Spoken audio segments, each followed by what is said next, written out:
राष्ट्रपति प्रणब मुखर्जी को राष्ट्रपति और प्रधानमंत्री समेत तमाम दिग्गजों ने दी श्रद्धांजलि।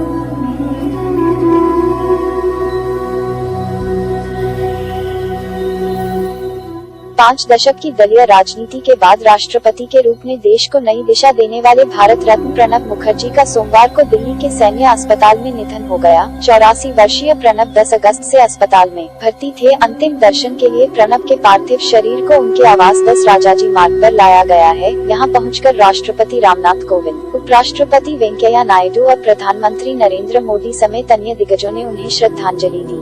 केंद्रीय मंत्रिमंडल ने आज भारत के पूर्व राष्ट्रपति प्रणब मुखर्जी के निधन पर गहरा शोक व्यक्त किया। कैबिनेट ने उनकी स्मृति में 2 मिनट का मौन भी रखा। गृह मंत्रालय ने इसकी जानकारी दी है। गृह मंत्री अमित शाह ने प्रणब मुखर्जी की मौत पर दुख जताते हुए कहा कि पूरे देश के लिए गहरे दुख और सदमे की बात है कि भारत रत्न प्रणब मुखर्जी हम सबके बीच में नहीं रहे। सबको साथ रखने की कला में प्रणब मुखर्जी को महारत थी। जब सत्ता में थे तो विपक्ष के लोगों के साथ तालमेल बिठाने में वो हमेशा काम करते रहे। जब विपक्ष में रहे तब रचनात्मक विपक्ष की भूमिका निभाने में भी कभी पीछे नहीं हटे।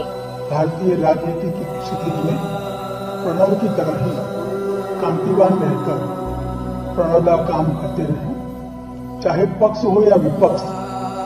एज अ पार्लियामेंटेरियन उनके भाषणों ने हमेशा देश को एक अच्छी बहस दी, एक नई दिशा दी, एक नया निर्धार भी दिया। विपक्ष में हो या पक्ष में, नीतियों के निर्धारण की कटु आलोचना करनी हो या स्वयं नीति निर्धारण करना हो, हर बात में प्रणबदा का कौशल ये दिखाई पड़ता है। इतने लंबे सुदीर्घ करियर के अंदर वित्त, विदेश, रक्षा, कॉमर्स, कई सारे मंत्रालयों पर प्रणबदा की अमीर छाप हम देख सकते हैं। सार्वजनिक जीवन में इतना लंबा कंट्रीब्यूशन करना शायद अपने आप में एक बहुत बड़ी उपलब्धि थी प्रणबदा की। सबको साथ रखने की कला उनको महारत थी। जब सत्ता में थे तो विपक्ष के लोगों के साथ तालमेल बिठाने में हमेशा वो काम करते रहे। जब विपक्ष में रहे तो रचनात्मक विपक्ष की भूमिका निभाने में भी कभी पीछे नहीं हटे।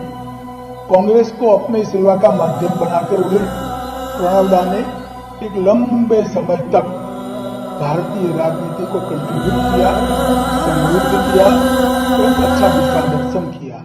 ये राजनीति में आने वाले हर युवा के लिए प्रेरणादायी रहेगा, ऐसा मुझे लगता है।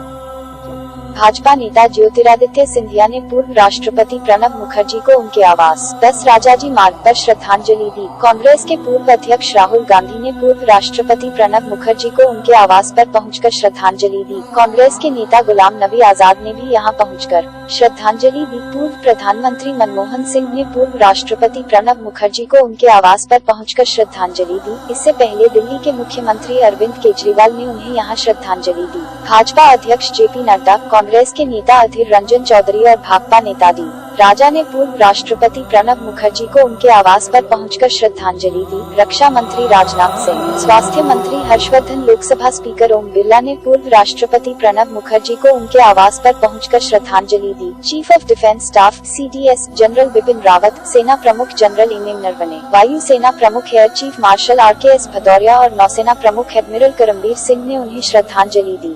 प्रणब की विशाल शख्सियत का अंदाजा इससे लगाया जा सकता है कि जुलाई 2012 में राष्ट्रपति पद पर आसीन होने से पहले वह रक्षा व वित्त जैसे अहम मंत्रालय संभाल चुके थे। उन्हें 10 अगस्त को दोपहर में दिल्ली के एम्स स्थित RR रिसर्च एंड रेफरल अस्पताल में भर्ती किया गया था। उनके मस्तिष्क में खून का थक्का जम गया था, जिसकी सर्जरी हुई थी। उसी दिन जांच में कोरोना संक्रमित भी पाए गए। ऑपरेशन के बाद सेहत में सुधार नहीं हुआ। वह कोमा में थे और उनके फेफड़े व किडनी में संक्रमण हो गया था। उन्हें वेंटिलेटर सपोर्ट देना पड़ा था। 7 दिन का शोक घोषित। सोमवार शाम 4:30 बजे उन्होंने अंतिम सांस ली। राष्ट्रीय राजनीति में 5 दशक तक अपनी क्षमता का लोहा मनवाने वाले प्रणब मुखर्जी भारत के 13वें राष्ट्रपति थे। केंद्र सरकार ने उनके सम्मान में 7 दिन 31 अगस्त से 6 सितंबर का शोक घोषित किया है। राष्ट्रपति भवन और संसद भवन के झंडे झुका दिए गए हैं। विलक्षण राजनीतिक प्रतिभा के कारण उन्हें चाणक्य, संकटमोचक जैसे कई विशेषण दिए जाते रहे हैं। 2019 में उन्हें भारत रत्न से सम्मानित किया गया था। प्रणब के निधन पर राष्ट्रपति रामनाथ कोविंद, पीएम मोदी, अमित शाह, राहुल गांधी समेत कई नेताओं ने शोक व्यक्त किया। कांग्रेस अध्यक्ष सोनिया गांधी ने कहा कि प्रणब दा कांग्रेस का इस तरह हिस्सा रहे कि यह सोचना मुश्किल है कि उनके ज्ञान, अनुभव, सुझाव एवं समझ के बिना हम कैसे चलेंगे। मैंने उनसे बहुत कुछ सीखा। उनके पिछले 50 वर्ष भारत के 50 वर्ष के इतिहास की झलक है।